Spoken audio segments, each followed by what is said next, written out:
किया और मैंने कलमा पढ़ना शुरू कर दिया। ऐसे लोग सामने खड़े हो गए फतेह मक्का के दिन कि जिनके चेहरों से उनकी ज्यादतियां अयां हो रही थी, उनके जुल्म छलक रहे थे चेहरों से।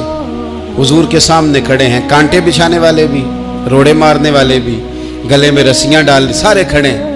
हुजूर ने फरमाया बताओ तुम्हारे साथ क्या सलूक करूं। उन्होंने कहा आप करीम हैं। तो हुजूर ने पता क्या कहा, कुरान पाक में एक सूरा यूसुफ है, कुछ लोगों को लफ्ज़ ये किस्सा भी बड़ा बुरा लगता है, तो अल्लाह फरमाते हैं नहनु नकुस्सु अलैका अहसनल क़सस, महबूब हम आपको एक सोना किस्सा सुनाने लगे। इसको अल्लाह ने किस्सा कहा, सोना किस्सा, सूरा यूसुफ को। तो सूरा यूसुफ क्या है भला, जरा अंदाज देखिए सूरा यूसुफ का। पहले हज़रत यूसुफ लाडले हैं बाप के, लाडले, फिर उसी जनाबे यूसुफ के मुंह पे तमाचे हैं, फिर वही जनाबे यूसुफ कुएं में है, फिर कुएं से बच गए। कुएं में गिरा भी बंदा कभी बचता है, बच गए, अल्लाह की शान हो तो बच जाता है, बच गए। फरमाते हैं मैंने समझा बच गया हूं, जब बच गया तो बड़ी तकलीफ हुई। भाइयों ने कहा हमारा गुलाम है, हमने बेचना है।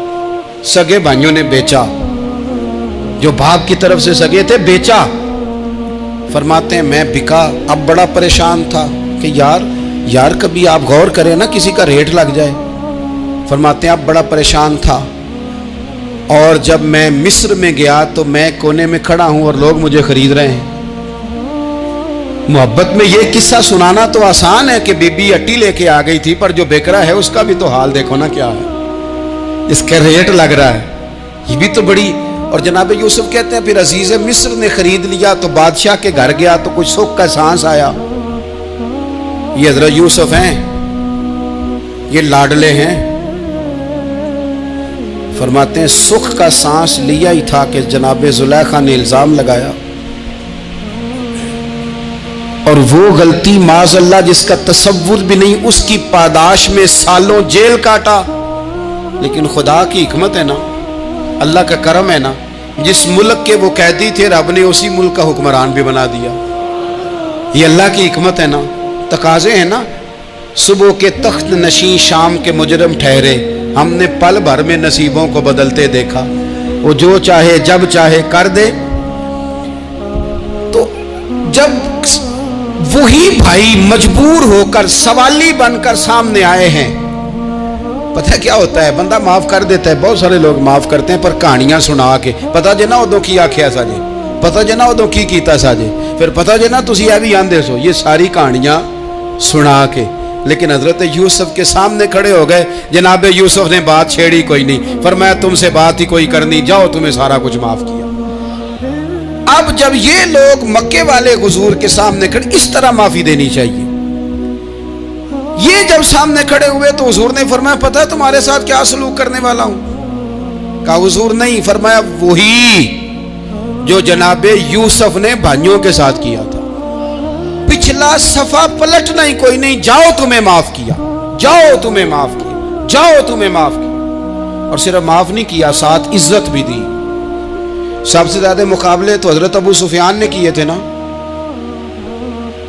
आखिर तक वो आए थे। आज वो कलमा पढ़ रहे हैं, सरदार हैं, कलमा पढ़ रहे हैं। तो नबी पाक ने सिर्फ माफी नहीं दी, इज्जत भी दी। फरमाया जनाब अबू सुफियान चूंकि अब मुसलमान हो गए हैं, मैं सबको माफ करता हूं, जो अपना अंदर से दरवाजा बंद कर ले उसे भी माफ करता हूं, और जो अबू सुफियान की हवेली में आ जाए उसे भी माफ कर दूंगा। तो अबू सुफियान वो कहते मैं हैरान ही हो गया कि इतनी बड़ी बात, माफी भी दी और साथ इज्जत भी दी। तो आज जो सबक आपकी खिदमत में मैंने अर्ज किया है, इसको आप उम्मीद है याद रखेंगे। एक तो ये कि माफी मांग लें, अगर किसी जगह हमारा माफी मांगना अगर हम समझते हैं, हमारा दिल ज़मीर गवाही देता है कि मुझे माफी मांगनी चाहिए, तो माफी मांगे।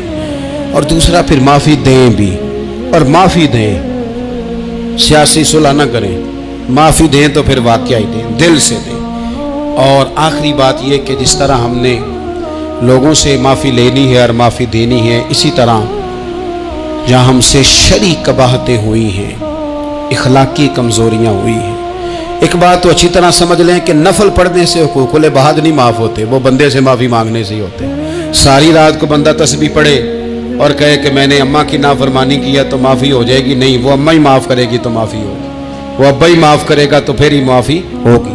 میں پرسنلی بعض چیزوں کو نوٹ کرتا ہوں اور مجھے ان کا بڑا خیال رہتا ہے، میں محسوس کرتا ہوں کہ نہ چاہتے ہوئے بھی ہمارے رویے سے بعض لوگوں کو تکلیف ہوتی ہے، نہ چاہتے ہوئے۔ تو حقوق العباد کے مسئلے میں ہم زیادہ کمزور ہو جاتے ہیں۔ آج یہ سوچنا ہے کہ وہ جو میری ذمہ داریاں ہیں، جو شریعت نے، دین نے، اسلام نے، اور کچھ میں نے خود کہیں شاگرد بن کر، کہیں ارادت مند بن کر، کسی جماعت کا ممبر بن کر، کسی مسجد کی ذمہ داری لے کر، کسی ویلفیئر کام کی ذمہ داری لے کر، کسی غریب کی ذمہ داری لے کر، کسی مزدور کی ذمہ داری لے کر، جو میں نے اپنے اوپر خود چیزیں ضروری قرار دے لی ہیں، میں ان میں کہاں تک کامیاب ہو سکا ہوں اپنی ذمہ داریوں کا۔ حضرت معاویہ بن خدیج رضی اللہ تعالیٰ عنہ ایک صحابی ہیں، وہ فرماتے ہیں کہ مجھے حضرت عمر نے کہیں بھیجا تھا جہاد کے لیے، تو میں وہ کامیابی کی خبر لے کر دوپہر کو لوٹا، تو عرب شریف کے اندر چونکہ گرمی زیادہ ہوتی ہے، میں نے مناسب نہیں سمجھا کہ میں حضرت عمر کو دوپہر کو جگا کے خبر دوں کہ حضور بے فکر ہو جائیں، اللہ نے کامیابی دے دی۔ میں نے شام ہونے کا انتظار کیا، یہ ان کے اچھے اخلاق کی علامت، اعلیٰ ظرفی کی بات بتا رہے ہیں، کہتے میں نے شام ہونے کا انتظار کیا، مغرب کے وقت یا عصر کے وقت میری ملاقات ہوئی، تو میں نے حضرت عمر سے کہا کہ حضور الحمدللہ اللہ نے کامیابی دے دی، جس مہم پہ آپ نے بھیجا تھا وہ اللہ کے فضل سے اس مہم سے کامیابی ہو گئی۔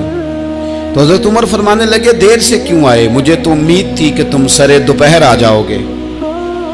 میں نے کہا حضور میں دوپہر کو ہی گیا تھا،